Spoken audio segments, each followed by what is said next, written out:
Right, this is Phnom Penh International Airport, and this is where my first visit to Cambodia began in October 1996. I don't have that many memories of it really. Like, one was when we arrived at, we opted for to get the visa on arrival, which was, I think it's the same price as it was today. It was 1,000 baht or $30 US.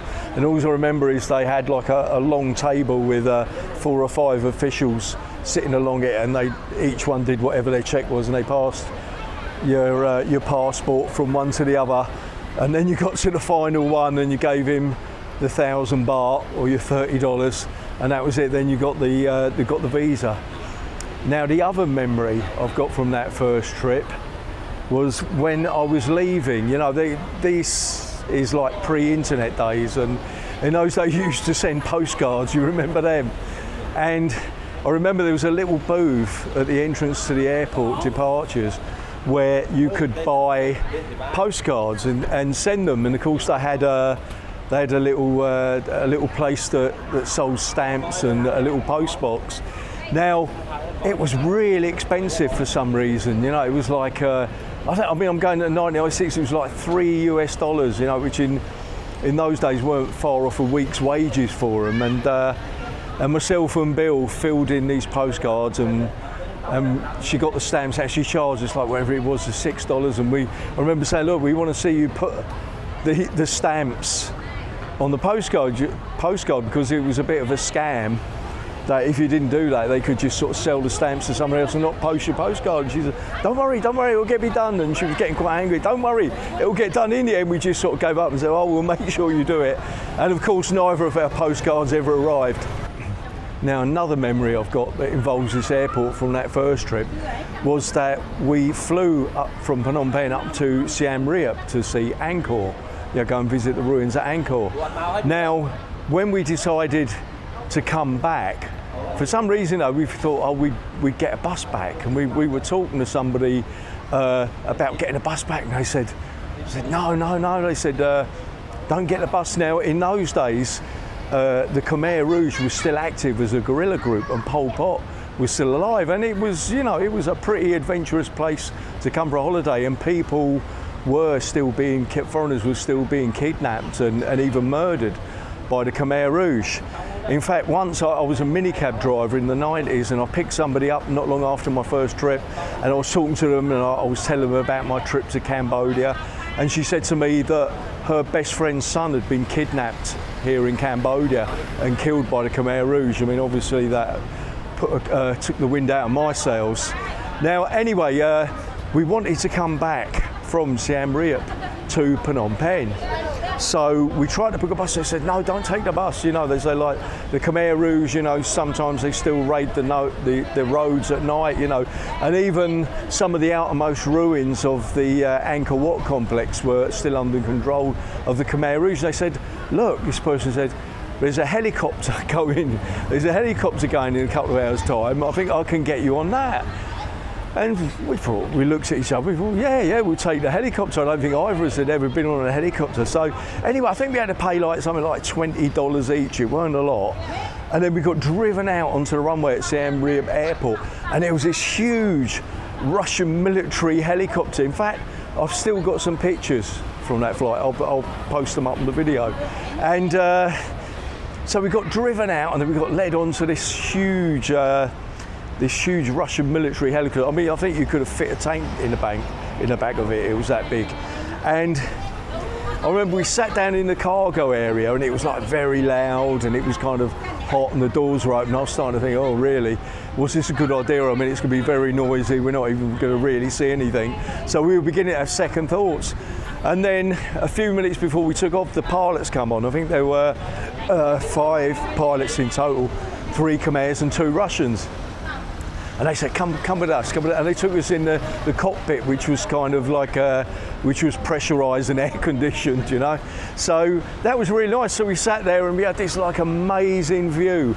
I remember that when it took off, it had to kind of like cruise along the runway very slowly to get a bit of lift up. And I remember us rising up, and then I can remember seeing Angkor in the distance. You know, it was just amazing. And we actually flew up to about 10,000 feet because they said if they didn't fly that high, there was a good chance the Khmer Rouge would take pot shots at them. And yeah, just incredible memory, you know, flying over the Tonle Sap lake. And then as we come down to land near Phnom Penh, you know, it kind of felt like apocalypse now. You know, you could see all the people in the paddy fields looking up at the helicopter. And then we landed here at Phnom Penh Airport on the runway. And as we got off, two soldiers turned up on motorcycles, one for each of us, and saluted us, and they were under orders to take us wherever we were going in Phnom Penh. So they gave us a lift all the way into the Royal Guest House on 154. And welcome to Phnom Penh, Cambodia, to be precise, Street 154, Royal Guest House.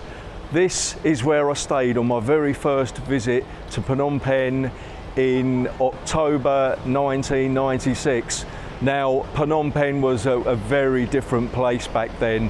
The Khmer Rouge was still active as a guerrilla group. You know, it could be quite dangerous at places. Pol Pot was still alive. Trying to think, what do I really remember? You know, it's not as tidy as it was now. You know, everything was a bit tattier. And the main road behind me now, Street 154, was like, a lot of it was still kind of mud and it was all potholed. As was, I would probably say, most of Phnom Penh back then. One thing I do remember is at night, most of the streets weren't lit. You know, there were only the main boulevards were lit at night. What else I remember? Now the place is full of tuk-tuks. I don't recall any tuk-tuks being around in those days. It was all what they call motos, you know, like the motorcycle drivers. And that was right. I ride with my friend Bill, and we wanted something to show us around. And one of these moto drivers had a transgender girlfriend in Thailand, so he spoke Thai. So it was great. So we chatted to him in Thai, and then I remember saying to him, well, we want to go out somewhere, and he said, look, he goes, I'll take you to a nightclub. You know, I guess it was a bit early in the night. So I can't remember where it was, which nightclub it was, but he took us on this motorcycle, him and one of his mates, took us on this motorcycle to a nightclub. And I remember we walked into it, and they had those kind of scanners like they have at airports. And I remember we had to walk through one of them, you know, see if you had any weapons. And we got inside, and this was 1996, and it was $5 for a Coca-Cola. I mean, that was a fortune back then, you know. I mean, it would be far from cheap even now. And so I walked out, and we said, look, no, this isn't our kind of place. You know, we don't want to sort of sit and drink in a place where a Coca-Cola costs the locals week's wages. And he said, oh yeah, he goes, not everybody likes there. He goes, it's full of Chinese gangsters. And he said that about once a month it would go off like a Hong Kong movie with guns being fired everywhere.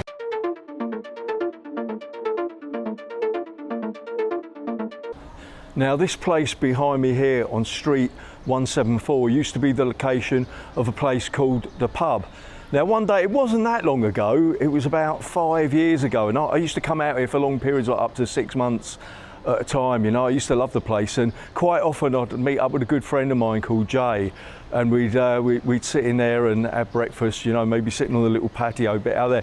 But I just remember one morning, quite late one morning, we came here and we went inside that day, and as we walked inside the pub, we noticed on the counter, just sitting up at a stall by the counter, there was a middle-aged Western guy sitting there. I can't remember if he was eating or having a coffee or something. And anyway, we sat down, and I had my back to this guy, but Jay was facing him. And all of a sudden I saw like a look of concern go to Jay's face, and he said, "Are you all right, mate? Are you all right?" And we turned around, and this middle-aged Western guy was like, he was foaming at the mouth, you know, looked very serious. And so anyway, you know, we jumped up and tried to help him, but like there was nothing we could do. Now we realised it was serious, and the proprietor called an ambulance, which took quite a long time to arrive. And in the meantime, eventually this guy just passed away, you know, he just died, just sitting there propped up at the seat.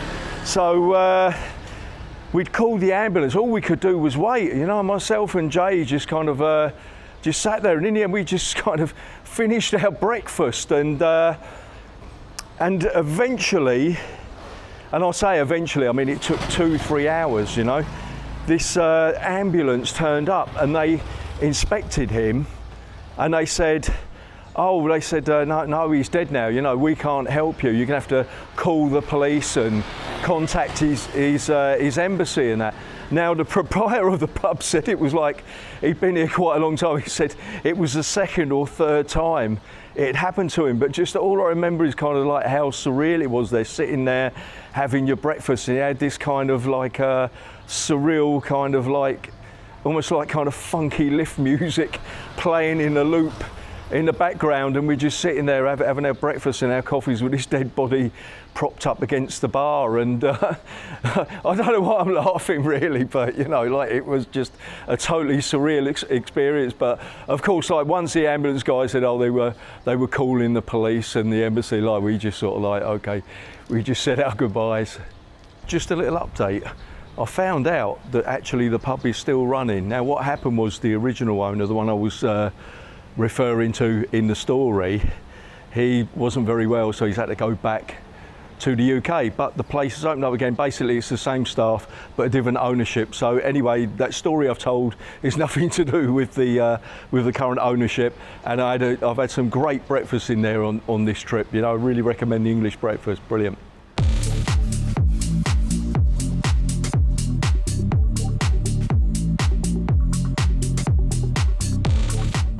Right, this place behind me here, Heart of Darkness, is one place I can remember coming to on my first visit to Cambodia in 1996, and I came here and had something to eat.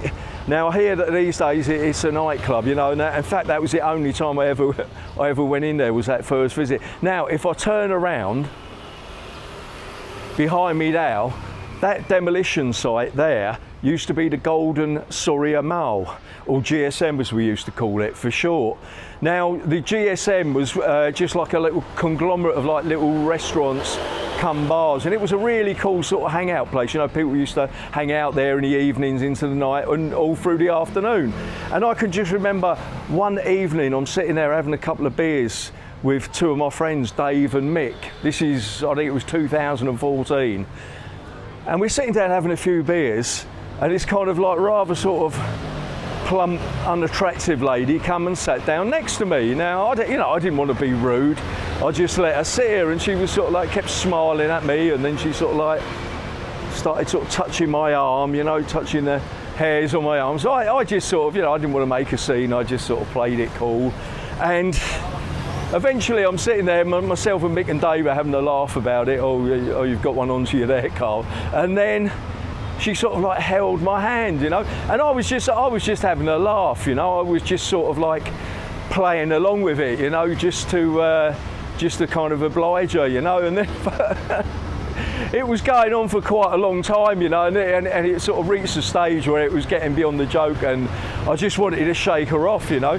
So I said to Mick and Dave, you know, come on, let's go down, let's go to a few bars down on 136, you know, we'll get out of here. So we called the bill. So anyway, myself, Mick and Dave started getting onto this tuk-tuk to go to 136. And as we're getting in the tuk-tuk, she forces her way in with us, you know, and she sort of sits opposite us.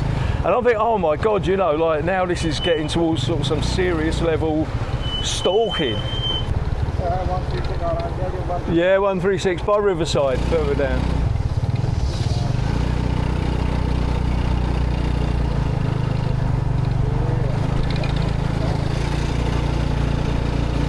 Okay, anywhere here.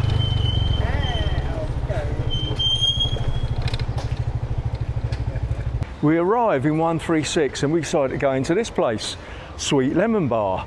And this woman like forced her way in with us, you know, and I'm thinking, oh my God, you know, like this is getting really serious, you know. So I had an idea, and there were like in the evening you get lots of tuk-tuk drivers hanging outside, and there was a really sort of big stocky looking tuk-tuk driver, you know. So I went up to him and I said to him, look, here's $7 which is like a fortune to him, you know. I said, look, there's a big woman in there, you know, if you go in the bar, and drag her out and take her home, you know, and I thought that was it. I thought that was resolved, you know, so anyway, I walk back into the bar, he walks in and starts talking to this lady, and then somehow this woman persuaded him to give her the $7, which she then used to buy drinks, you know, so by this time I'm getting desperate because she's just not going to leave me alone, you know, so I had to come up with a plan, you know. So I said to Mick and Dave, I said, look, you know, I'm going to make a bolt for it. Do you know what I mean? I'm going to wait until she's looking the other way, and I'm just going to make her run for it. I'll run up the door and I'll send you a message later. So when I decided the time was right, I come running out of here, coming out of Sweet Lemon Bar, and I'm running up the road here like, and I didn't stop running for about 100 metres. And finally, like, that kind of got rid of it. He'd round the corner somewhere, and later on I sent a message to Mick and Dave, and I met up with them somewhere.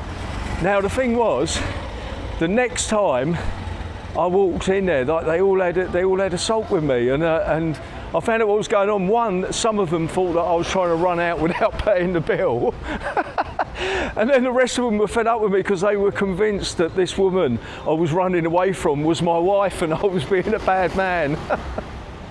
Now, as much as I love Phnom Penh, I mean, I think it's a lovely city and it's got a really cool, chill atmosphere to it, but one problem it does have is like motorcycle thieves, you know, where usually you get two thieves on a motorcycle will come up and they'll try to grab your mobile phone or somebody's bag or some gold or whatever. Now, the first time it happened to me, I was with my friends Dave and Mick, and we were in a tuk-tuk for some reason going to the airport, and I was sending a message. I had my iPhone in my hand, and I can't remember, maybe I was sitting on the right hand side, and just all of a sudden a hand come in and just sort of like tried to make a grab for my phone. Luckily I just managed to react quick enough, and I grabbed it, and then slowly they just pulled away. You know, they were in no hurry because we couldn't chase them in a tuk-tuk. And he turned around and gave me a kind of really evil stare, you know. That was the first time. Another time was, I think I was walking on Street 5 and I was just walking with my phone like this, and a motorcycle come by and I just felt a hand trying to grab it. Now, one night about 5 years ago, I was helping a friend manage some bars on 130, and I just finished on a Saturday night, and I was walking back, I don't know, it was probably about 1 or 2 in the morning. Now, I just cleared Candale Market back there. This parade of shops wasn't there then. The place was just deadly quiet. There was nobody around. And I'd had a few beers that night, and I can remember hearing a motorcycle come up behind me, and then I heard it slow down. So I was kind of, oh my God, I had my iPhone in my hand. And this motorcycle pulled up, and one of them tried to knock the mobile phone out of my hand and grab it. Now, you know, because I was aware enough, you know, I managed to stop them getting, and I was really angry. They shot off on the bike, and for some reason I just started chasing after them. I mean, it was mad really, because there were two of them and there was nobody else around, and you know, I don't know what I would have done if they'd have come back. And for a half a second they looked like they were going to turn back, but luckily in the end they carried on. So yeah, unfortunately it's one thing you do have to be aware of in Phnom Penh, is you have to keep your eye on your goods, and if you're sitting on a restaurant out front somewhere, you know, don't leave your phone on the table.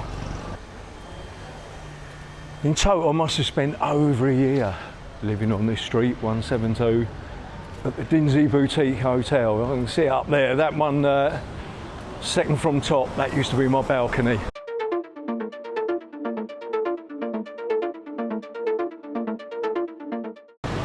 Now this place used to be the original and the legendary Happy Herb Pizza, and I first came here on my first trip to Cambodia in 1996. Now I can remember one afternoon in 2002, I was here with a good friend of mine called Ray, and we've been to see some Khmer boxing, which is just like Thai boxing really, but they spoke Khmer. And anyway, we come here, we'd had a few beers while we were watching the boxing, and we came here and we sat and we decided to have a pizza each. Now, we were feeling the effects of the beer as it was, and we started to have this pizza, and they had these two beggars come by. You know, one of them was blind, and he had this weird kind of like one-stringed instrument. He was walking around with his son, and he was playing this instrument and begging. Now, there used to be a few more tables and chairs out here then. I think the pavement went out a bit further, and we were sitting there watching these two beggars, but the owners of the shop were trying to kind of shoo them away because they didn't like them around. You know, the customers didn't like them. So, you know, I was kind of like, yeah, I didn't want them hanging around either. But my friend Ray, he saw the good opportunity in the moment, and he turned around to me and goes, "What a wonderful instrument that is you've got there. What is it? Play it for me." And he's really getting into it. And this old boy sat down and was playing his instrument, and he just loved the fact that what he was doing was being appreciated. So, you know, we sat there for a while watching it, and then we offered him a beer. So, you know, like, he was so grateful, you know, he accepted this beer. And I don't think he'd ever had a beer before in his life, you know, because I think he was floored. And as this afternoon's going on, you know, Ray's getting them to play this instrument, and we're buying more and more beer. And all of a sudden, all these little street urchins turn up. You know, you've got about like 5 or 6 street urchins were sitting there kind of watching all of us, you know, we had this, and everybody who was in Happy Herbs, you know, was sitting there watching as he's playing his mad instrument, and you know, he's drinking more and more beer. And then finally we offer him a bit of pizza. You know, we got somebody who spoke Khmer to sort of explain to him what it was, and he was so grateful, eating this pizza and drinking the beer. And we were just laughing our heads off. I literally was in tears with laughter. And this old boy was having such a good time. You know, I remember watching like his eyes roll up the top of his head as he played this instrument, and I'm like crying with laughter, and it just turned into this amazing afternoon. You know, Ray just sort of conjured it up out of nothing, and at the end of it we gave him about $7 or $8, you know, which was, you know, I'm going over 20 years ago. It was an absolute fortune to have that absolutely brilliant afternoon.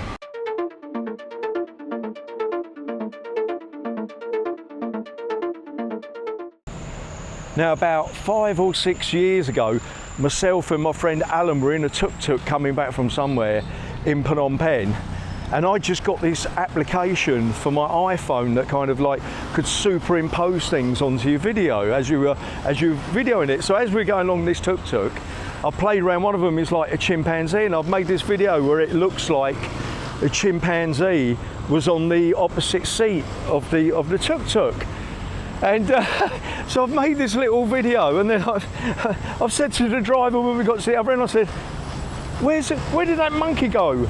And he said, what monkey? Well, I said, a monkey in your tuk-tuk. He said, no. He goes, no monkey in your tuk-tuk. I said, yeah, there was a monkey in your tuk-tuk. And he's getting quite angry. He goes, no monkey in my tuk-tuk. So I showed him this video of the chimpanzee in the front seat. And he didn't cross his mind that it might be a fake video. He was going mad. He was looking all around. He even like looked underneath his seat trying to find his chimpanzee.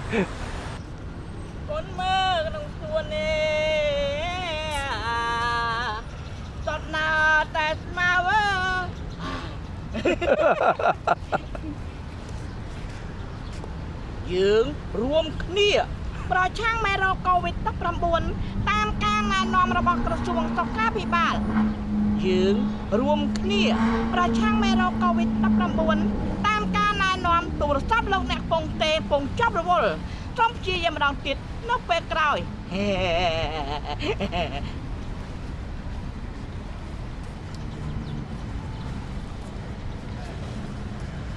What a strange moment.